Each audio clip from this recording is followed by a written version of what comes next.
If anything, that's right, Uncle Dave. We should all be in common agreement. Cromwell was an asshole, and he's gone and good riddance. Yeah. See ya, Cromwell. Hey, folks, welcome to the pre-show. I'm not talking to myself. I got Uncle Dave over there.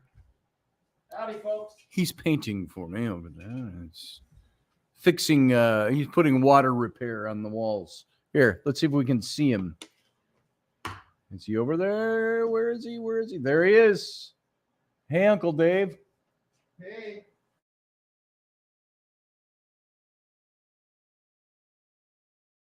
Thought I did. Woo, we're back. Thought I had to reboot everything. Welcome, everybody. It's over there in the chat room. Steve Clark, Matthew Sainsbury, Grumpy Stack says, yo. Sarah Yusuf, Yosef says hello. Yusuf. I'll pronounce it right one of these days. Susie Q, how you doing? Good to see you. Matthew Sainsbury, again. Barbie D, good to see you. Rudy Kessler, good to see you as well. Let me get us, God voice. Let me get us hooked up here. That's kind of sexy.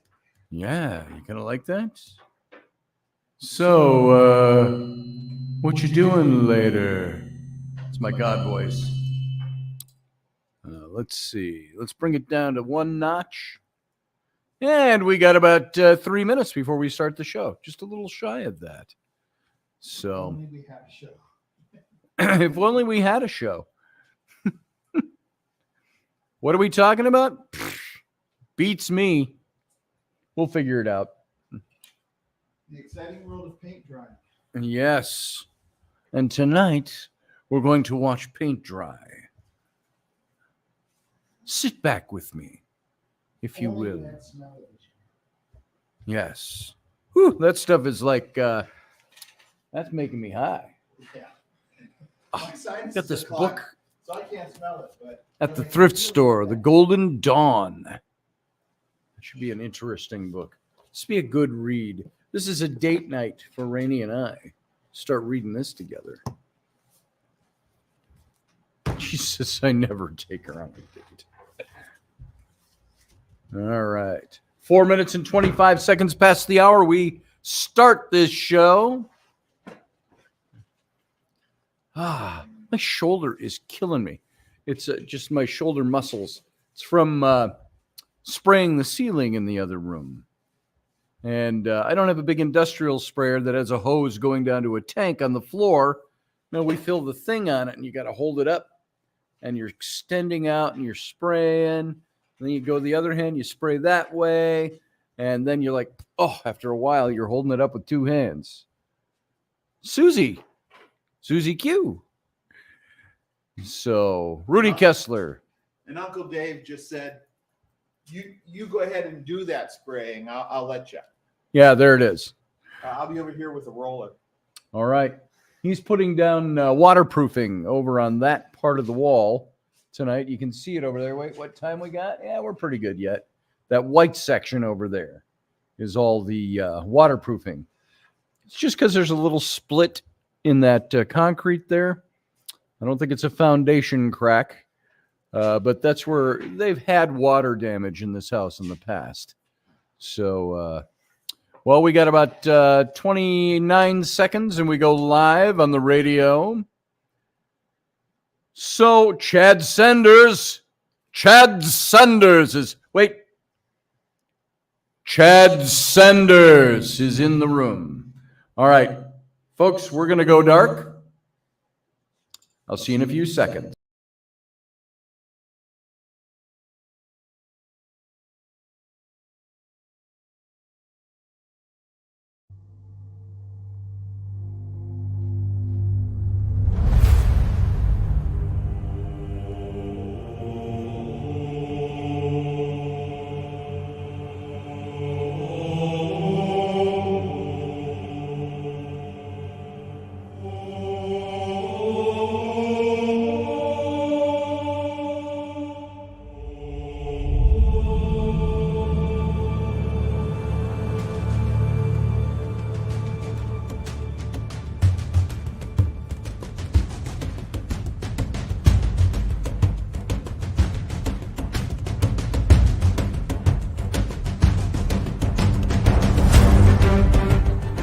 Intrepid radio program with Scotty Roberts. Intelligent talk.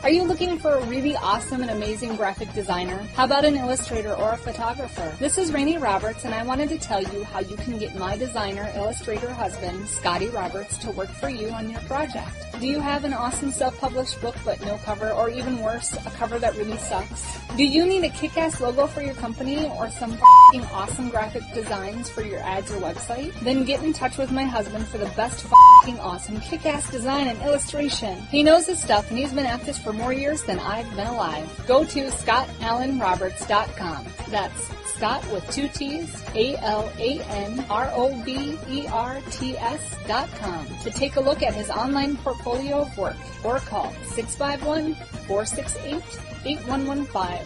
Now go out and kick some ass with some kick-ass graphic design. Hire my dad, so he can take me to Disneyland.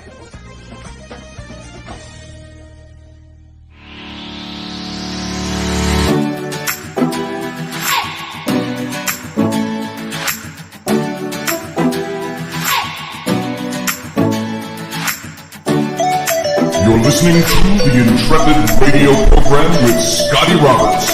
Intelligent talk.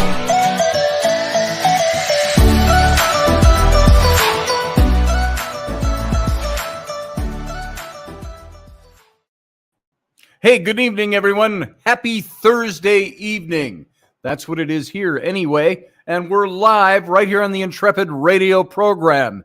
That's my show, and I'm your host, Scotty Roberts. And you can listen to the show in its audio format over on the radio station at OdysseyRadio.com. That's ODYSY radio.com. And if you're listening over there and you want to see the video simulcast and join the live chat room, then why don't you come on over to one of four different places. You can go over to Facebook. You'll find it on my page, on Odyssey Radio's page, and on Intrepid Radio's page. And you can also go over to my YouTube channel. That's youtube.com/ you guessed it, Scotty Roberts. Man, what an ego that guy has. I can't believe he names everything after himself. His radio show, his YouTube channel. I'll bet you even his Facebook page is named after him. Thanks, Dave, for coughing in the studio. We got Uncle Dave Potter with us here live in the studio tonight. And I'm wearing my glasses. So all the better to see you with, my dear. And so Dave is doing some painting. Those of you who weren't here at the very beginning, if you look way over there, we're in the basement down here. And so he's working on waterproofing over there just in the white area because this is the basement. And once that dries, we can paint that and put some color to it.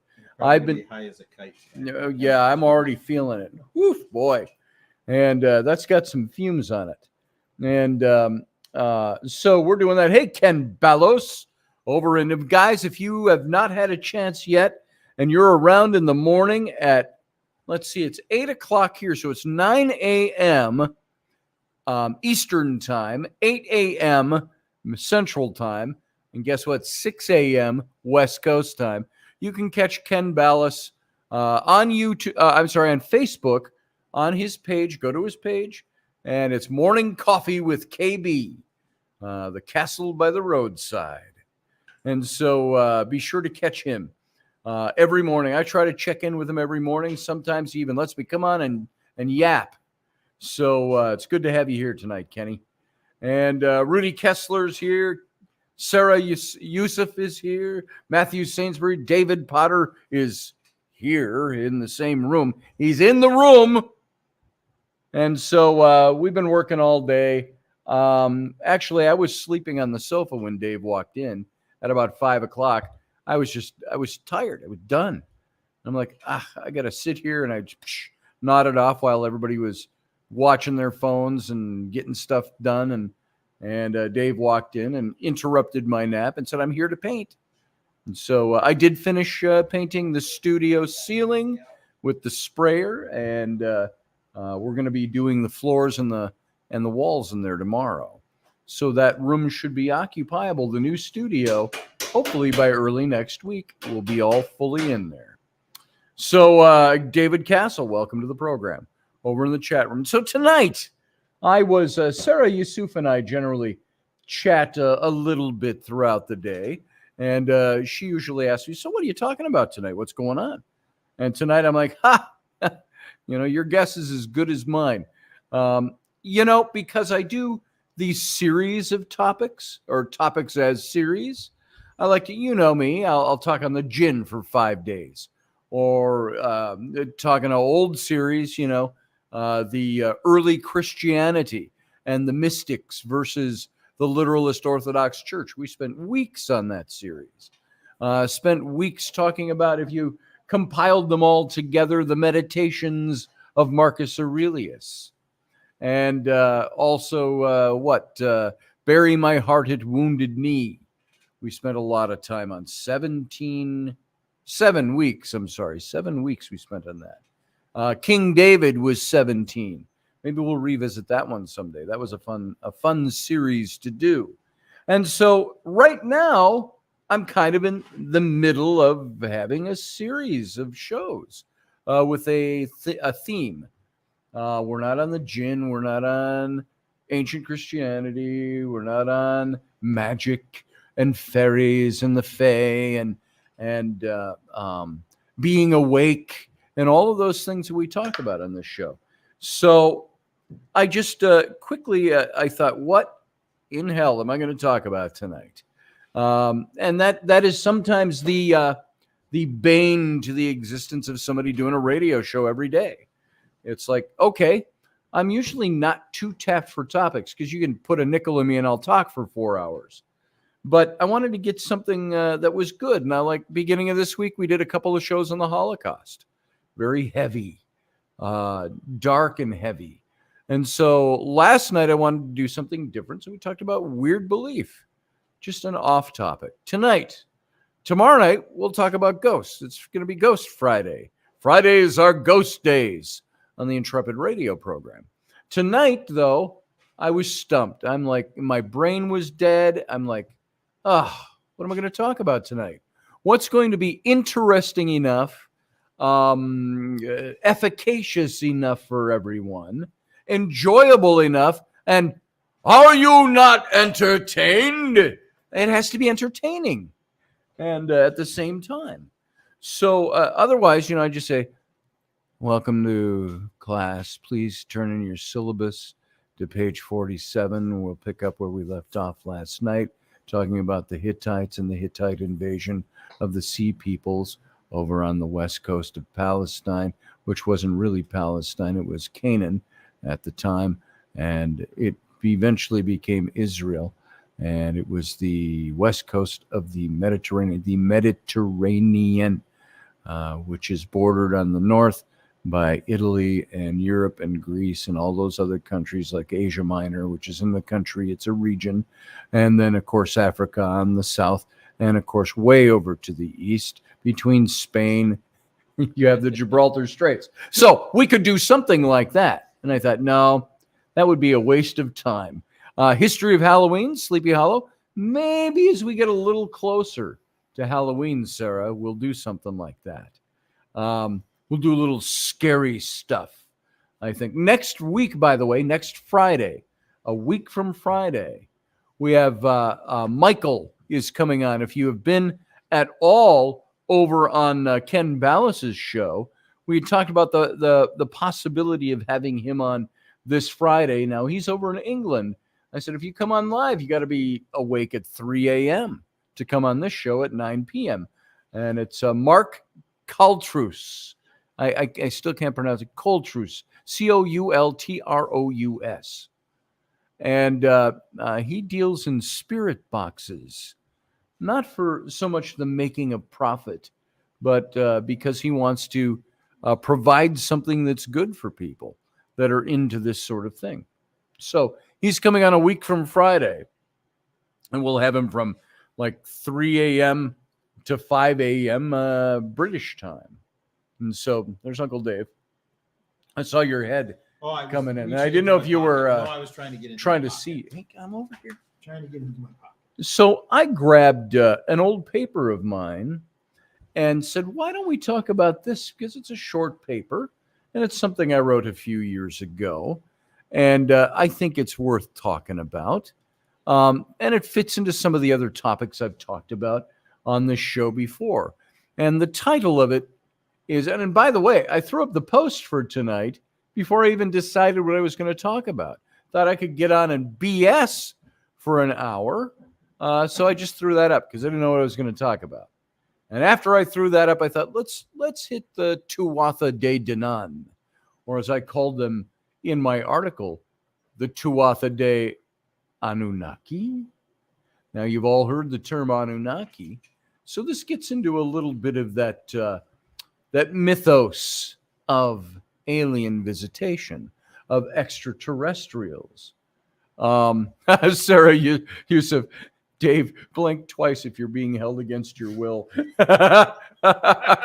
Quiet, Sarah. He has more painting to do. Shh.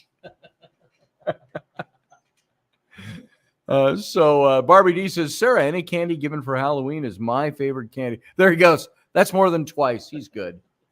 He's just got fumes in his eyes. Hey, you with the fumes in your eyes. All right.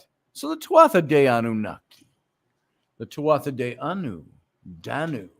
Danunnaki, the Tuatha De Danann, the goddess Danann. And so in Irish mythology, it's said that a race of kings descended from the heavens to the ancient pre-Celtic culture of Ireland were the Anunnaki, the Tuatha De Anu. And these tall, bright, shining creatures were elegant and beautiful, and they brought with them the secret knowledge of the gods. Think of how Tolkien depicted his elves. They were tall and bright and shining, and usually the long golden hair. And this is a picture of what, and I'll get to that in a little bit, that this is very possibly the same type of being that Tolkien was making reference to. And these tall, bright, shining creatures were elegant, they were beautiful, and they brought with them the secret knowledge of the gods. And while the Tuatha represent a caste of Irish elemental beings, there are also accounts of them being nothing more than flesh and blood conquerors of the Firbolg, one of the ancient races that were inhabiting Ireland. And they came down and they invaded from the 4 northern cities of Falaise, Gorai, Mirias, and Phineas. Gorias and Phineas. So it's actually Falaise, Gorias, Mirias, and Phineas. And they acquired all their occult skills and their magical attributes.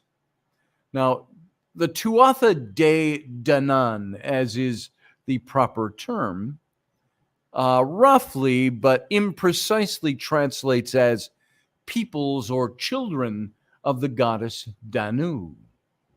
And in the Old Irish Tuat, it means people, tribe, nation. De is the genitive case of dia, meaning God or goddess, supernatural being, object of worship. And they're often referred to simply as the Tuatha, or the Tua, or the Tuatha De, which was also used in early Christian Irish texts as a name for the Israelite diaspora. And you know what the diaspora is. After the sacking of Jerusalem and the conquering back in 70 AD of Rome, the Jews spread out. They became the diaspora. They were dispersed throughout the known world at that time. They dispersed and they migrated to other areas in groups. And so many early Irish Christian texts thought of the Tuatha De Danann as the Israelite diaspora, those who had scattered around the earth over the centuries, which in and of itself is a very interesting historical reference, as Danu has also been rendered Anu. And the reference, if not already obvious, creates this really compelling, interesting link between Israel and ancient Mesopotamian mythologies, being the Anunnaki. The Anunnaki being like what you would think of as the Olympians to the Greeks. The Anunnaki were to the ancient Sumerian peoples or Mesopotamian peoples, Sumer Akkad, and many of those Euphratean cultures that had risen up around there. So according to the Leber Gabala Erin, the Book of the Taking of Ireland, the Middle Irish title of a loose collection of poems and prose narratives recounting the mythical origins and the history of the Irish from the creation of the world down to the Middle Ages. The Tuatha descended to Ireland in dark clouds, it says, and they landed on the mountains of and I don't know all my old Gaelic pronunciations of this in Ireland, but the Conmaisni, the Conmachni reign in Connacht, and bringing a darkness over the sun for 3 days and 3 nights.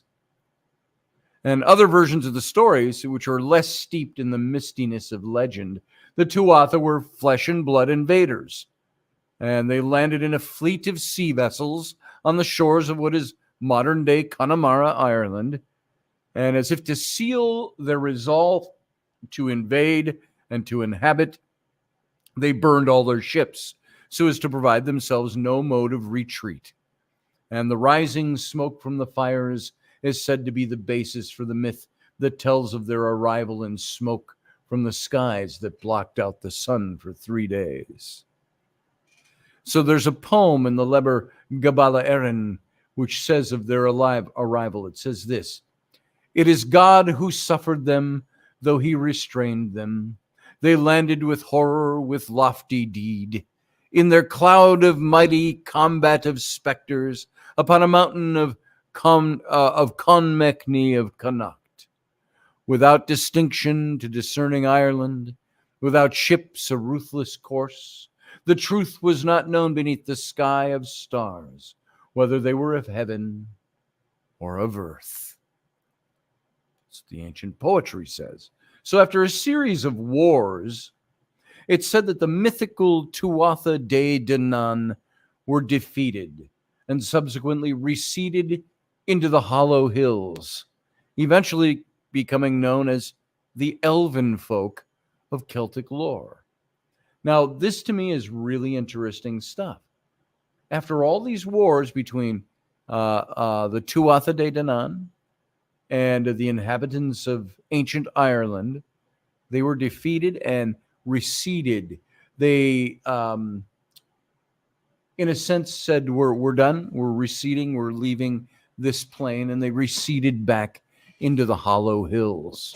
And the topic of the Hollow Hills in Irish mythology or Celtic mythology is a pretty packed and padded topic all by itself. We'll have to take that one up one of these days. Niall Parkinson said, the Tuatha De Danann are actually looked upon by Irish people as a discrepancy and is mostly looked upon as unimportant except through New Agers. Our true mythology is from the land and under the land. Now, it's interesting that you would say that, under the land. I just talked about this with somebody yesterday. It was with Mark on KB's show. In that a friend of mine who's been on this show in the past, Irishman, lives in, I want to say he lives north of Dublin. He could be further north than that, though. Barry Fitzgerald, you may know him pop culturally. Years ago, he was on the show Ghost Hunters International. And Barry's been on this show. He wrote the foreword for the new release of Tam O'Hare because of the things that he talks about. And Niall, you just mentioned something about the true mythologies from the land and under the land. Well, he talks about, Barry talks about, he's done a lot of research into the caves and the supernatural that's associated with the caves north of where he lives. And he talks about the things that lie beneath our feet. This is the true mythology. And what's interesting about the Tuatha is that it is said the Tuatha De Danann, when they came to Ireland, that they receded into the earth, into the hollow hills. And they eventually came known as the Elven folk of Celtic lore.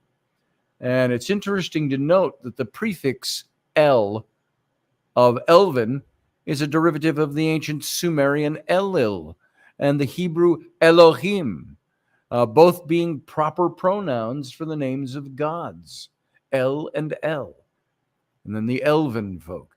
And there exists this startlingly recognizable similarity between the mythology, or the mythological Tuatha De Danann, and the whole Nephilim mythology, as they appear to be etymological descendants in the transmission of religious thought. Elil and Enki, were the linguistic predecessors of Elohim and Yahweh, Jehovah. We've talked about that before, how in the ancient Sumerian culture, Elil, the chief god of the Anunnaki, and his brother god, Enki, also known as Ea, that those two names were carried into the Canaanite culture centuries later.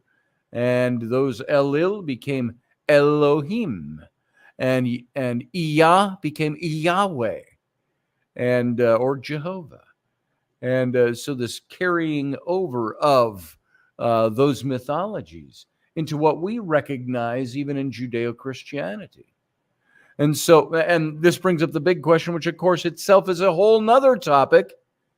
Are Elohim and Jehovah two separate gods? They seem to be listed separately. They're mentioned. Elohim was the god of Eden, the god of creation, and so on. But eventually came Yahweh, the God, the Savior God, the messianic type, the pre-type of the Messiah.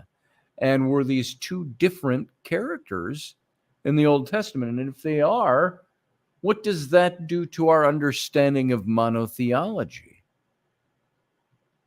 It's very interesting. We can get into that another time. So it's also interesting to note that the Tuatha De Danann are basically the basis for J.R.R. Tolkien's tall, elegant, bright, shining elven people of Lothlorien. Tolkien had his finger on the pulse of a shadowy history, and he was more than obviously hailing to those historical roots. Now, is that history, or is it's history in the sense that it's mythology, the mythology of a people?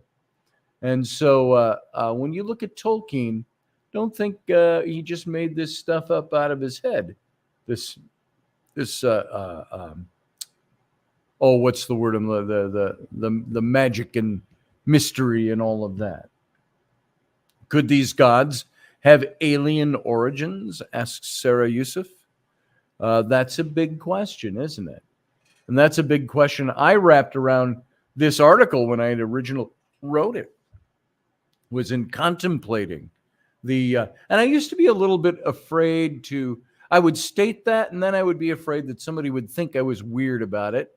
And so I would back off of it a little bit and try to add more common sense to it in history. But really, it doesn't matter to me either way. If this is the true history, was there descendants from the sky? Were there celestial beings that made up the Tuatha De Danann? Are these the descendants of the Anu or the Anunnaki? Danu, the goddess Danann, the Tuatha De Danann was the same as Tuatha De Danu, and the Danu is a derivative from Anu, and from the Sumerian culture, the Anunnaki. And so here's the question. How related are these things? And are the Irish, the ancient Celts, hailing to historical roots with these beings. And I've got a quote here from Sir Lawrence Gardner, who wrote Realm of the Ring Lords, The Myth and Magic of the Grail Quest. And he wrote this book quite a while ago. I don't have the date in front of me in this article, but he said in his book, the ancient people of the Tuatha De Danann were the supernatural tribe of the pre-Achaean agricultural goddess Danae of Argos, or perhaps of the Aegean mother goddess Danu. But their true name rendered in its older form was Tuatha De Anu. As such, they were the people or the tribe of Anu, the great sky gods of the Anunnaki. Oh, Matt Finn has this book in his library. If it's handy, let us know when that was written. I want to say it was in the 1970s, but it might have been earlier than that. The Myth and Magic of the Grail Quest. The Realm of the King Lords, of the Ring Lords. So, the Canaanite territory of northern Israel is said to have been one that was once occupied by the Israelite tribe of, guess what? Dan. The Israelite tribe of Dan, who during the days of the Bible's great Exodus, around 1446 BCE, I've written a whole book about the Exodus, is said to have separated from Moses. In the biblical accounts, as they separated from Moses, the tribe of Dan and the rest of the Israelites. And they traveled to the north. And it was they were the ones that didn't want to go back wandering in the wilderness for 40 years. They said, enough of this nonsense. We're going north. And they took off as a tribe. And sank supposedly into the great mistiness of the diaspora of the Jews. And or of the Israelites anyway. And it's there in the north of Israel. This is where you're getting up into, you're talking about the mythology of the Watchers who came down on Mount Hermon or Mount Armon. It's listed in the book of Enoch. And they went into human women and had children by them, and the Nephilim and all of this. So this is where that took place. The Lebanon, the three-peaked mountain of Mount Hermon or Mount Ormon spans the border between Israel and Lebanon in the north of Israel, or the south of Lebanon, however you want to look at it.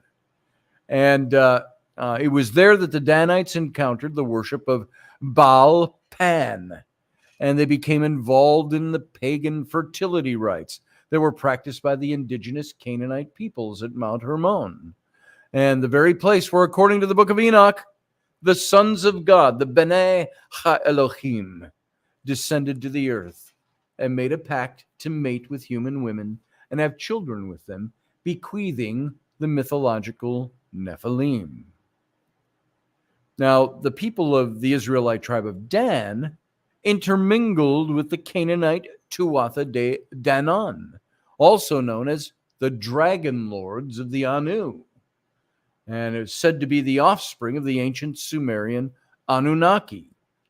And so this is one of the interpretations of the sons of God intermingling with the daughters of men, referenced in the Genesis chapter 6 story of the Nephilim. One of the interpretations of the story is that the children of Israel, as represented by the tribe of Dan, broke the law of God and intermarried with the Canaanites in the region of Mount Hermon, where the Elohim, the Watchers of the book of Enoch, were said to have descended. And cultural values of the day did not allow for the women of Israel to intermingle with the men of the other culture. So only the men were said to have taken Canaanite brides from the Tuatha De Danann. This is one interpretation of all of this, by the way. And hence the basis of the story for the sons of God intermingling with the daughters of men. And this integrated tribe of Dan and Danann or Danu or Anu migrated to the north and to the west, getting you over into Asia Minor, what is now Turkey and Iran and Iraq and so on. And They settled along the way in the European and the Scandinavian regions as a conquering nomadic people. And now we're talking ancient times. We're talking like 3,500 years ago. And replacing those, they conquered with their own traditions and blended with the Canaanite Anunnaki serpent culture. The similarities.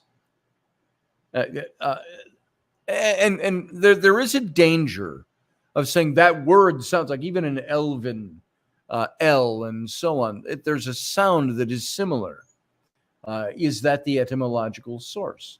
We have to ask. The similarities, the multiple connections, once again become staggering. The Tuatha De Danann, the Danites, the tribe of Dan, and their linkage to the dragon lords, the Anunnaki, and the serpent. Are these simply tricks of word similarities in different languages? Or are the coincidences far too great to overlook? That's the question that has to be asked when you're looking at this. Matt Finn says, I don't think this particular book is that old. Oh, he's talking about the Gardner book. My copy says first published in Britain in 2000. Oh, okay. I also have his Genesis of the Grail Kings.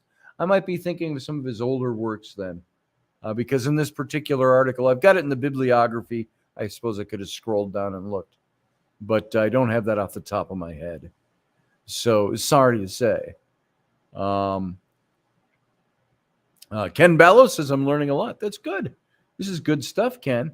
This is the stuff that drove me mad for years as I wrote my books on these topics. By the way, the Rise and Fall of the Nephilim, my first real scholarly or academic book on these topics, was released in February of 2012. So it's 10 years old. And since I wrote that book, and where I stated a lot of this kind of thing. I was talking about a lot of this back then. So moving on.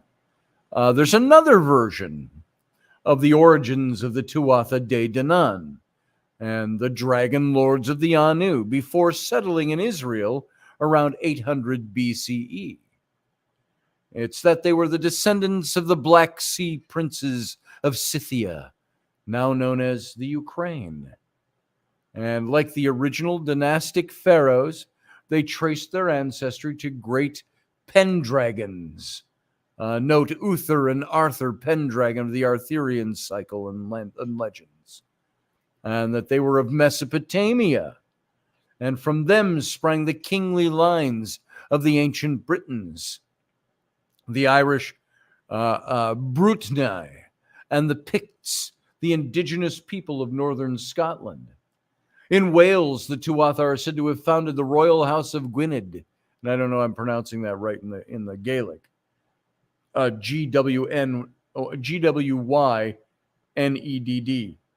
the Gwynedd, or it's probably pronounced Gwynedd. That they founded the royal house of Gwynedd. And while in Cornwall, in the southwest of England, they were sacred gentry known as the Pictsi, the Pictshi, S-I-D-H-E, the Shay, which is, Niall could tell you, an Irish term, an ancient Irish term for the fairy folk and for the elementals, the She. And from that, of course, you got the word Banshee, the Pictshi. So the Picts and the She, where they blended, the Pictshi, and connected with the early Merlin and Tintagel in Cornwall, the legendary Cornish birthplace of King Arthur by some of the legends. Sarah Yusuf says, I have a hard time envisioning Arthur with a tan. Yeah, I see him as kind of pasty white of the Welsh, like me. And so if Arthur was anything like me as a Welshman, he more than likely was white all the time and got a little pinkened in the sun and then turned white again, like me.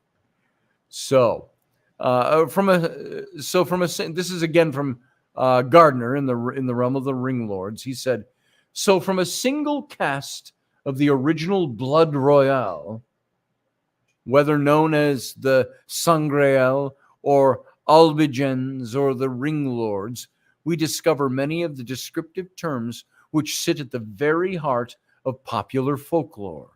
For here, in this one noble race, we have the elves, the fairies, the pixies, and not beguiling little folk, but distinguished kings and queens of the dragon succession. Now, I want you to note something, too, about ancient Irish Celtic mythology. Do you see how these great beings have been reduced from their origin stories, like the elven folk, the Tuatha De Danann? They receded after great wars with the humans, and they receded into the hollow hills, and they became known as the elven folk. Well, what happened to the elven folk? Those elven folk, how do we see elves nowadays? Well, Santa, what kind of toys should we make? I don't want to make toys. I want to be a dentist. You know, if you're thinking of the old Rudolph the Red-Nosed Reindeer. The elves, the little people that build toys that are frolicking and rollicking around, the elementals, rarely called that anymore. You've got the fae and the fairy folk, the fae were a very dark race of elementals, if you will, that could be benevolent, but could also be very evil. It all depended on their mood. And you can still experience them today in Ireland if you're not careful.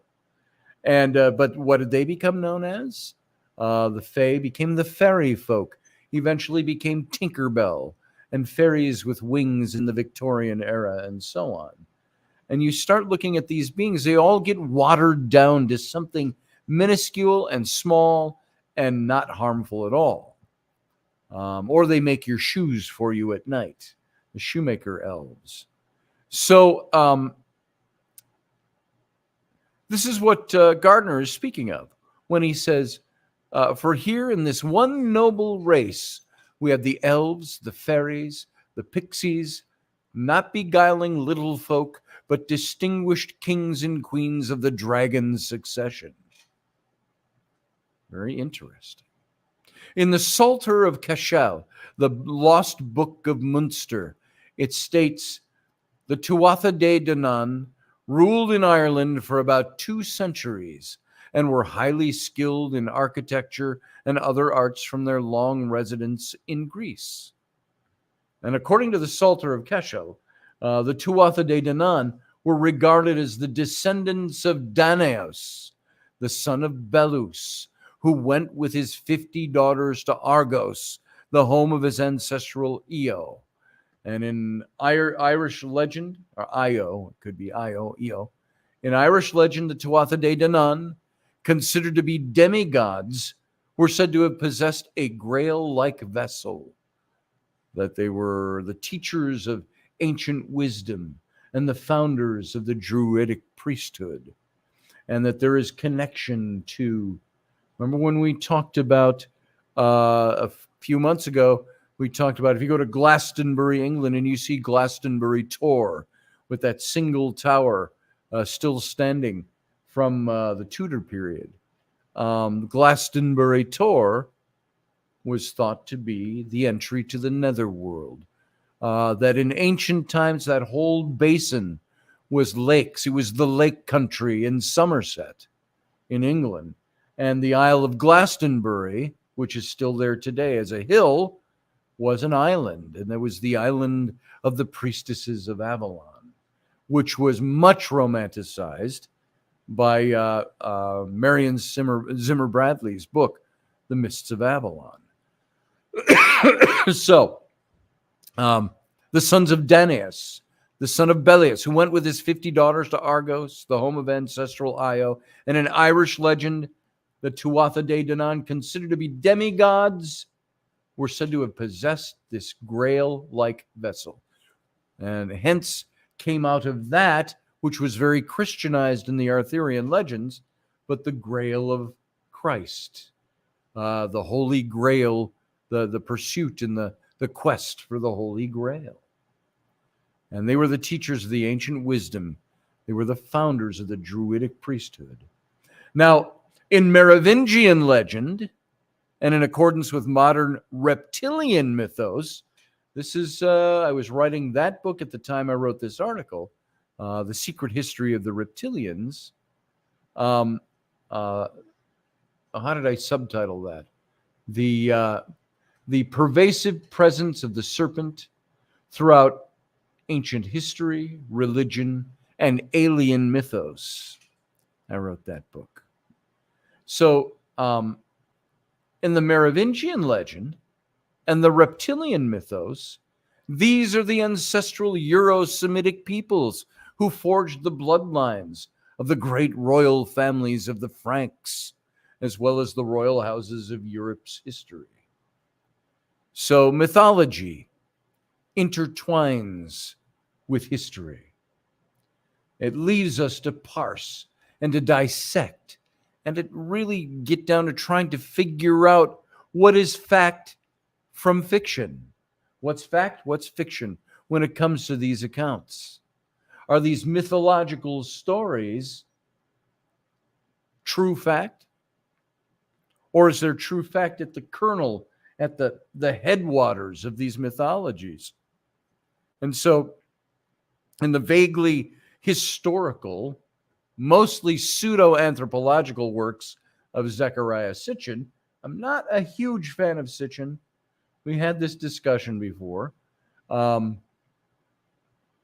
think it was with Professor Bauer.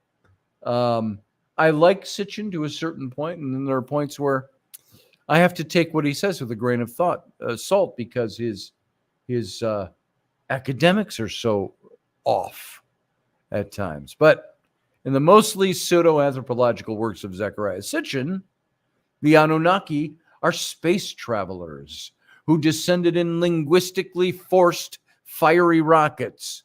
The Mu, remember the Mu? We talked about the MU, how Sitchin interpreted the word Mu, the ancient Sumerian word Mu, to mean the cone, the nose cone of a rocket, when in the ancient language, the Mu meant the conical shape of the sky, the firmament above our heads.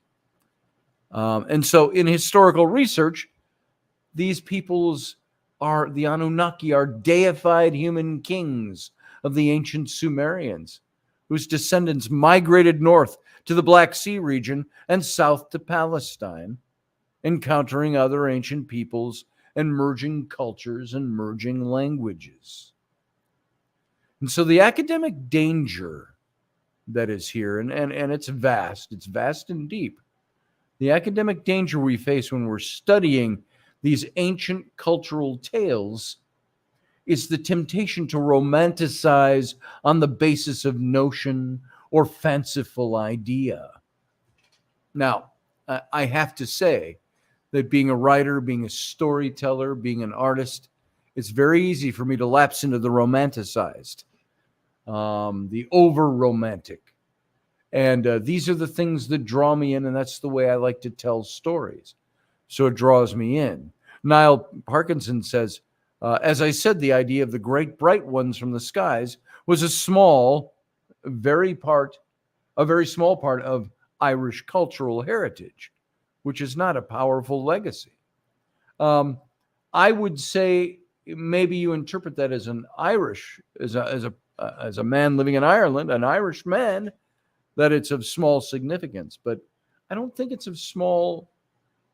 I think there is a powerful legacy there. Maybe I'm looking at that from the outside. That powerful legacy is that these mythological creatures and these beings are awash throughout the world.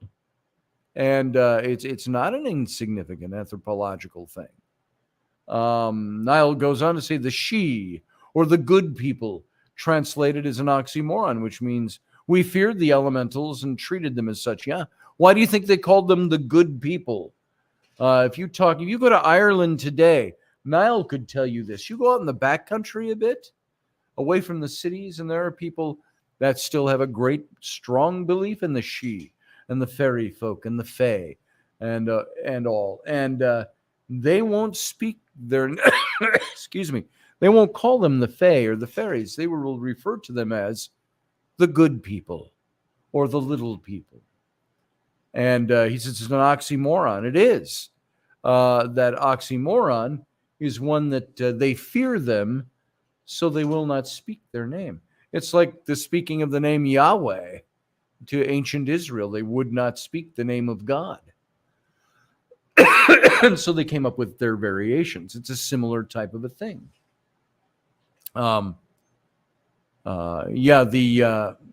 Which word, Matthew Sainsbury? Are you the she or the good people? That's what, even today, the Irish in some circles will still refer to them in that sense because there is a superstition or a fear about them. So this is the academic danger that we face in talking about these things. Ken Ballo says, my grandfather believed in werewolves and he was from Athens. That's very interesting, Ken. And so, the old country. And so the twisting of facts and figures and dates and interpretations of names, interpretations of events and locations and archaic religious or occultic practices breathes the breath of life into what Niall might say was not a very powerful legacy at all, but we have breathed that power into them by the twisting of facts and names and places. And history becomes legend. Legend morphs into mythology. Fodder for all the stuffs of overactive imagination spurred into this overload upon the discovery of some obscure ancient account that results in the hyperbolic substantiation of a notion or giving animus to building some kind of new theory that's generally void of historical accuracy at all. However, that being said, you cannot dismiss the possibilities of the things that we weren't there to witness. As my old friend John Ward says, he said this all the time. He says, brother, we weren't there. We don't know. And so we weren't there to witness these things. How many of us here, I would even ask of Niall, how many of us have experienced these beings firsthand? Maybe we think we have. Maybe we have. Maybe Niall has. Maybe some of us have. But what we're left holding in opposing hands is a sterilized scientific approach, or one that's filled with wonder. It's like Carl Sagan said. He said his parents instilled in him the two most important things in his life and his career. And one was the absolute necessity of the scientific method, and two, to never lose his sense of wonder. And I think this is where we are on all of these types of topics. We got the need for scientific methodology, the need for fact and figures, and the need for all of this, while at the same time, don't lose your sense of wonder of what could be there. So finding this balance, let alone stumbling upon the truth, I think is an exercise in what is called squaring the circle. Square the circle. Hear that still small voice. The thing that goes against, that kicks out the props of what we think we know, of our scientific methods. Once you kick out those props, what do you got left? You got left your sense of wonder and trying to figure it all out, trying to put it all together, trying to make it work. So that's, folks, the Tuatha Dé, as I've called them, Anunnaki. So the Tuatha Dé Danann. This is the Anunnaki in another form, perhaps in Ireland. This is where they came down. And so I hope you enjoyed that. And we're going to be back tomorrow for our radio audience. If If you want to stick around and come into the captain's cabin, we're going to do an abbreviated captain's cabin tonight. I'm high on fumes, and I've been painting all evening and working all day. And so I'm about done in. And we've actually got Dave, Uncle Dave, in the house. So you may join me right here. But stick around for the captain's cabin. We'll be back right after this break. And in the meantime, I want to tell you all in the radio land, live long and prosper.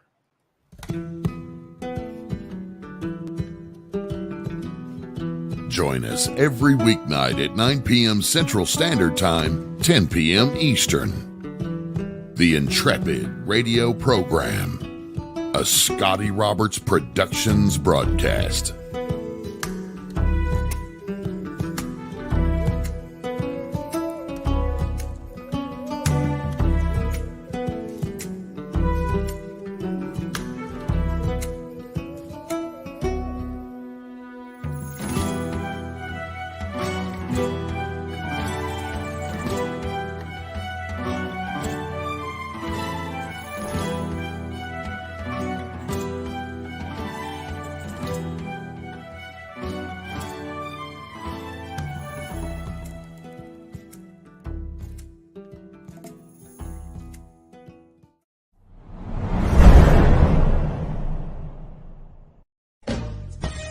Are you looking for a really awesome and amazing graphic designer? How about an illustrator or a photographer? This is Rainey Roberts, and I wanted to tell you how you can get my designer, illustrator husband, Scotty Roberts, to work for you on your project. Do you have an awesome self-published book but no cover, or even worse, a cover that really sucks? Do you need a kick-ass logo for your company or some f***ing awesome graphic designs for your ads or website? Then get in touch with my husband for the best f***ing awesome kick-ass design and illustration. He knows his stuff, and he's been at this for more years than I've been alive. Go to ScottAllenRoberts.com. That's Scott with 2 T's, ALANROBERTS.com to take a look at his online portfolio of work, or call 651-468-8115. Now go out and kick some ass with some kick-ass graphic design. Hire my dad so he can take me to Disneyland.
Look, Uncle Dave's even here, and I'm on mute.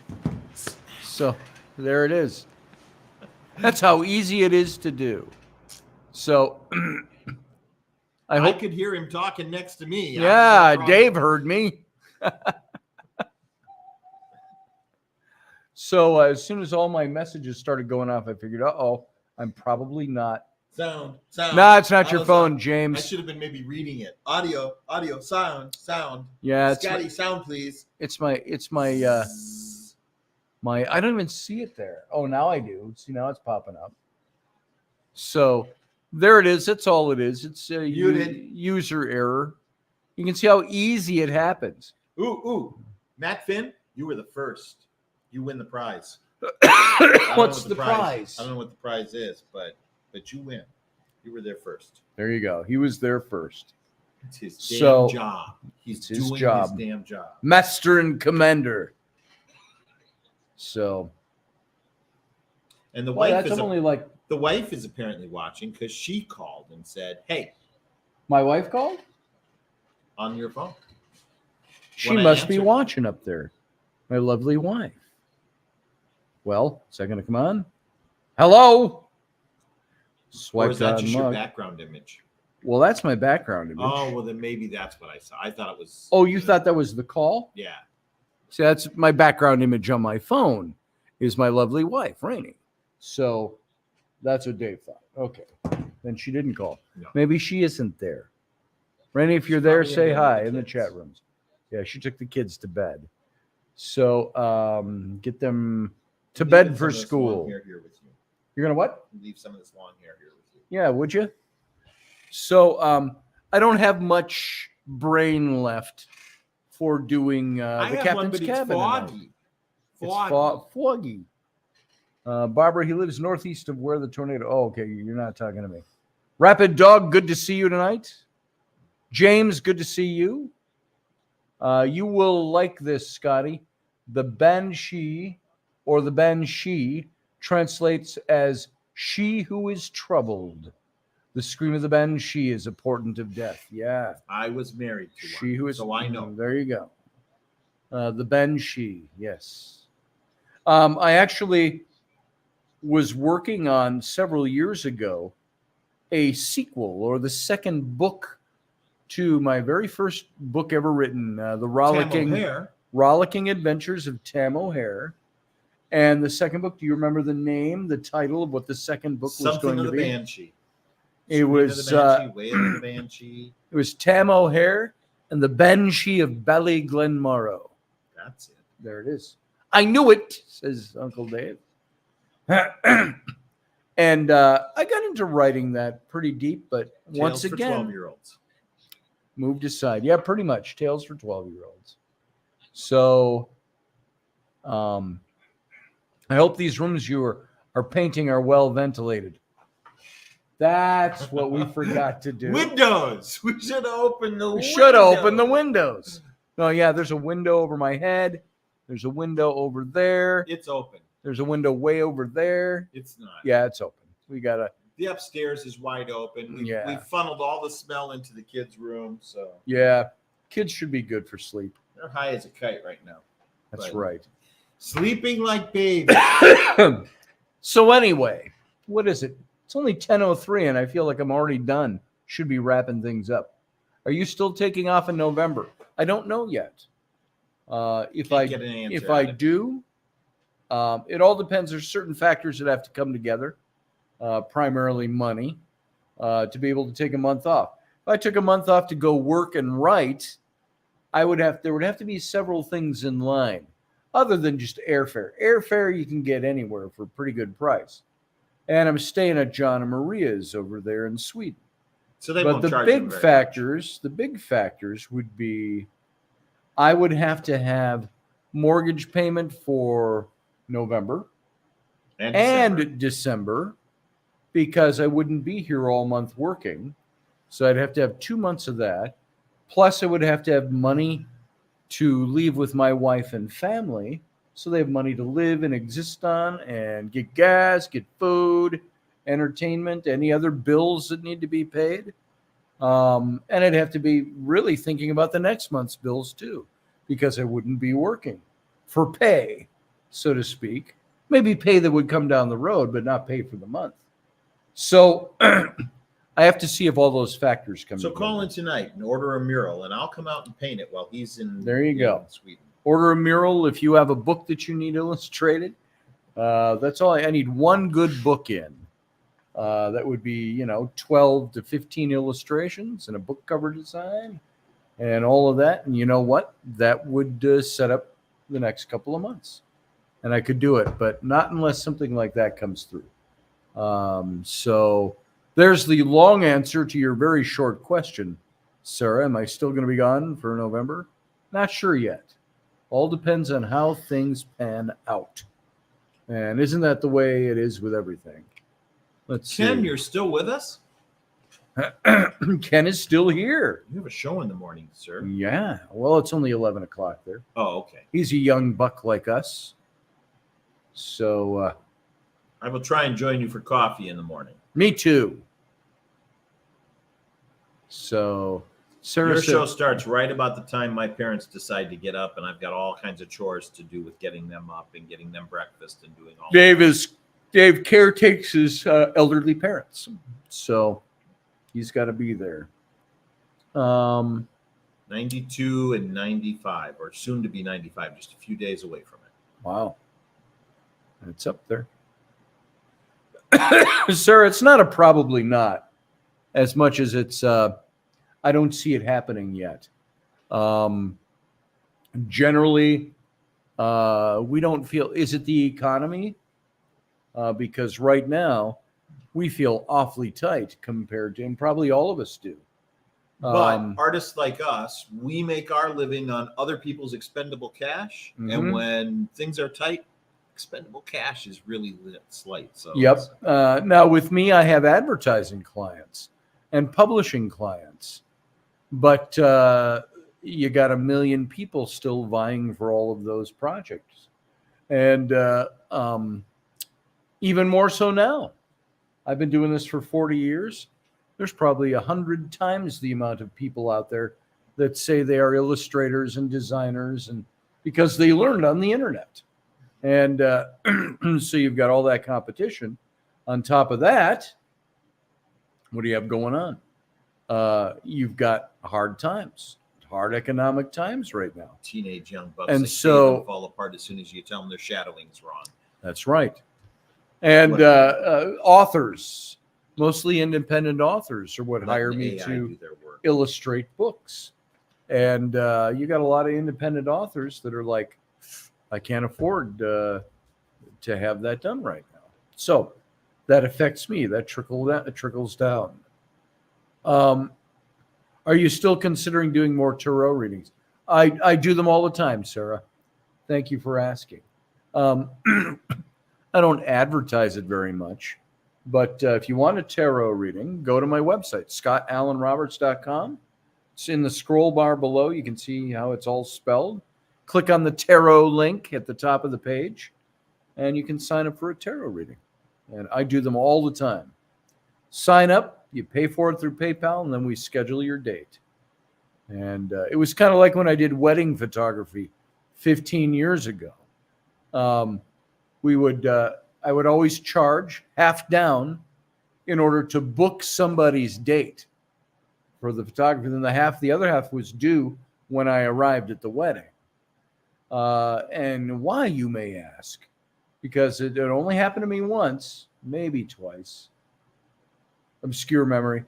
But if I start booking weddings for shooting in March, April, like that, usually over the winter months, by the time somebody's wedding comes, and I had this happen, like I say, once for sure, somebody called off their wedding a week before the wedding. And then they asked, do you give refunds? And I said, well, remember the contract we signed? I don't. Why? Because it's impossible for me to rebook that weekend in a week in the middle of the summer. And so I'm out. So film stock's already been purchased. And yep, everything's all set to go. So anyway, the business side of doing stuff. Hey, Michelle Canham Free. You could book a mural, and both of us could paint it, but you'd have to wait until he got back, like February, March. That's right. That's right. So we aren't going to get too many murals done in the next 3 weeks. No. So, yeah, probably not going to Sweden unless, like I say, a big project walks through the door. and it You come changes out that and measure, around. and we take So- all the, sit down and do all the consultation with you and get all that set up before he goes. If it's something you need right away, then I could get it started. Mhm. And he'd join in. Or I'd finish it before he got home. Yeah. No, you need me there. So, So he thinks. so yeah, that's that. So, belabored that point enough. And really, on that note, guys, I'm kind of spent for the day. I'm spent. I got nothing left. It took enough just to get a topic going tonight. So I hate to tell you that, but Yeah, Sarah, that's really not our style.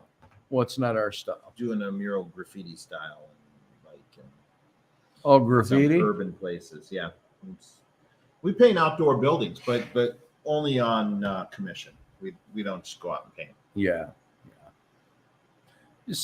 I could do that, but again, that doesn't keep the lights on. Hey, I've got a painting idea. Won't even cost us that much money. Well, yeah, side of a train. So 1111. I'm not sure what that is, David Castle. Oh, 1111. Got it. It's only 1011 here. But I don't know what you guys are talking about. Where he is, it's probably 11:11. Yeah, It's probably. 10:11 here. Probably. You just have to trust him on that. I trust him. It's probably 11:11 in the morning in Australia tomorrow. Wouldn't that be So- lovely? Australia? Yeah. Yeah. It's not chilly there. No, it's summer there. Going into summer anyway. Can't get my motorhome there. After very their easily. long, hot winter. That drive across to Australia is a bitch. Yeah, you could ferry it across. How about that? I don't trust And in ferries. about 6 months, you'd Those be able boats to don't drive have it. a front end, and waves are big. Yes, they are. I don't trust them. You just have to buy a camper in Australia. Yeah, I've got all kinds of cash for that. Yeah, you do. Artist, hello. Artist. Hello. Probably get a job in a barbecue place. So I do know how to smoke meat. Yeah. I had a bad joke, and I'm not going to tell it. I'm not going to tell it, even though we're after hours. Yeah. So, you know what, folks? As much as I love you, and as much as I love being here, and as much as I like to talk, tonight I'm tired, and that's been my state for. I had a good friend of mine today said, "Hey, how you doing, buddy?" He called me up, and I go, "Good." And we're talking a bit, and he says, "You seem tired out these days." I said, "I'm tired out all the time." He says, "I wonder if that's just," and he wasn't being tactless. He just said, "Wow, maybe that's just like the rest of your life now." And I said, "Oh, well, thanks. I hope not." But I said, "You might be right. Maybe I'm just going to be tired the rest of my life. I just need to get some good sleep. That's all." I can say from this angle, you are kind of empty on the inside. I can see it. From this Light angle? coming in from the other side. How about if I turn my head this way? Yep, yep. There's Yep, there it is. Light right from that bulb. There it is. Energetic rejuvenation, restoring vital energy would be a good topic. Totally different chemical than we got going over here right now. Yeah. I do. I need a vacation. I do need a vacation. But Is that cat floating? then my wife needs a vacation too. So it's just the way it is right now. You know, being tired and all the other stuff we talked about tonight in the after show, they don't mix well, and they just make you more tired. Boxes to still unpack, walls to be covered with Yep. paint, Yeah, kids to untape from the wall. I got to learn tattooing still. I'm still working on my tattooing. Look, see, I still got it right here. There's my first tattoo I ever did. It's not recognizable as anything on this planet Earth, but I was practicing with the tattoo gun, which is right here. There it is. Right there. And so just getting strokes down, figuring out how it feels and how it works and stuff like that. And so I'm not getting any ink done anytime soon. Just So yeah, here you go. Here it is. Hey, we're taking reservations now. So sign up. So Rainey wants me to do her first. She said, do me. And then I said, oh, tattoo. So looks like a pile of swans. Sure. That's what I saw. From that angle, what about this angle? If you look really close, you can see it's just me working the pen tips, the needles. Feathers for claws. I'm not really sure. So, well, that's my 23 minutes in the industry so far. So, since the moment I picked up the pen, I think it would look better if you cleaned that skin with a little bit of alcohol in. I could do that, but then it would lose its depth. So, yeah, but then you'd actually see the lines you did. So, yeah, maybe. I'm just saying. Just saying. Nobody asked you. I know. Nobody asked Just my saying. opinion. I'm just telling you what I think, you should be doing, because I don't think you're doing it right. That's right. It's all right. You do your thing. Hey, field guy. Good to see you. How you doing? Field guy woke up. Glad you're here. We're just wrapping up. I've had days like that. Oh, what time is it? 11. I've got somebody coming at noon. I got to get up. No, it's 11 at night. Oh, I missed him. Oh, I nailed my knee really good last night. Not my knee, my shin. Now, maybe it doesn't look like much now, but look, if I put this up here, I can show you. I'm walking up the steps, dude, and I nailed my knee, my shin. You know what I did? I turned off the light down here, and I thought, your banner's covering it. Your banner's covering it. Oh, here. All right, I'll People turn aren't off the seeing banner. it because the banner's covering. Here, we'll hide that, and You're we'll gonna hide. show it. Because You're all you're gonna doing is show showing it. me, and I don't really want to. All right, see it, all right, I'll show you. There it is. There it is. See, There it now is. you can see it. Now let's paint all over the bottom of my shoes now. So I was going up the stairs here, and I turned off the light. It was after the captain's cabin last night. And so I'm going up the stairs, and I got, I don't need the light. I know where the stairs are. Oh, sure you do, old man. So as I'm going up the stairs with that, I get to what I think is the top step, and I'm still one step down. You're missing the point here. You're missing the silver lining. No, I missed the top step. Your diabetes must be getting better because it's already healing. Yeah, it There is you go. healing. There it is. There Yeah. you go. Look at the bright So- side, laddie. I actually don't have too much healing problem. It just sometimes it takes longer than other days. So that's been bothering me all day. Though I get these little sharp twinges. Rainey and I were sitting here working on our computers, and I was talking to somebody. And I go, it would just hit. It was like somebody would jab a hot fork into it or something. I know the sharp twinges. So I don't know why I brought that up, other than to say that Poor me. I wounded my That's what the shin internet is last there night. for. That's what the internet's there for. Pictures or it didn't happen. We just showed I it. just showed you on live video. So Live video's not good enough. Give us it's pictures. not good enough. Give us pictures. So there you go. Well, I'm going to go drive an hour and a half back to Rochester. Oh, you have fun doing that. I'm going to go upstairs and go to bed. How about that? I'd like to cuddle up in the back seat on the way home. I But thought you were going to say I I wanted to don't cuddle have up a with test. you. I'm like, no, Dave. I think Rainey would probably kick you out. probably kick me out. Dave's warmer. So, Body heat. yeah, there it That's is. true. All right. Oh, you were talking to Sean Stroik. Oh, gotcha. Oh, I got Sean. it. Hi, Sean. How are you? I'll tonight? do that, Sarah. So far, not anything big. It's not even, it's like I don't even have like a broken bone or broken skin or anything like that. But you know what? It hurts. I'll keep an Then eye we on get it. I that won't let jab. it get gangrene or anything like Gangrenous. that. It's awful. All right. I got to get out of here. So, Uncle Dave, good to have you here. And we'll see you tomorrow night. Oh, wait. Wait, I can't get him out of here. There. Oh, where'd I go? Hey, Where'd he go? Where'd he go? Yeah, get me fitted for a peg leg. Arr. All right, guys. Peg from now on. Peg. Oh, call me Peg, and I'll put a bow and curls in my hair. So, saddle shoes, even. All right, guys. I want to thank you for being here. Thanks for giving me your time. And we miss you dearly when you're not with us. And if you have any books that need to be illustrated, just let me know. Or walls that need to be painted. Or walls that need to be painted. Let's see. And I think that's all I got. So I want to thank you for being here. And you know what? You prosper. And I'll see you tomorrow.